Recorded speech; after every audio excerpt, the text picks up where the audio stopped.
இப்போ நான் உங்களுக்கு என்ன காமிக்க போகிறேன்னா, வாலிபாலை கொஞ்ச நேரமாச்சு கையில் சுற்ற வைக்க போகிறேன். பார்த்துங்க.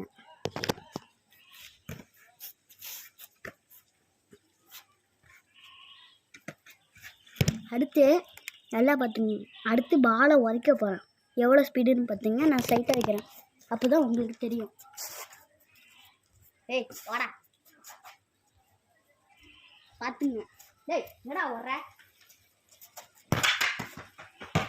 பார்த்துட்டீங்களா?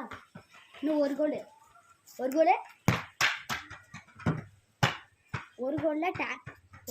டேங்கி கிட்ட போயிட்டு அடிச்சிச்சு. வேணா வாங்க காமிக்கிறேன். டேங்கி கிட்ட போய் அடிச்சிச்சு. நம்ப மாட்டீங்களா? என்ன பார்த்துங்க, டேங்கி கிட்ட போயிட்டு நிற்கிது. முன்னாடி பஞ்சராக இருந்தது. இன்றைக்கி காலையில் அப்பா காற்றடிச்சிட்டு இருந்தார். இதே காரை ஸ்டார்ட் பண்ணி ஒரு பைப் எடுத்து அதில் சொருவி இந்த ஒரு காருக்கு காற்றடிக்கிற ஒன்று இருக்குது, அதை வச்சு அடித்து இந்த பாலை மரக்கட்டையாட்டும் அடிக்கிறாங்க. இந்த பேர் சத்தம் கேட்குது, கேட்குதா? அவ்வளோதான். பாய்.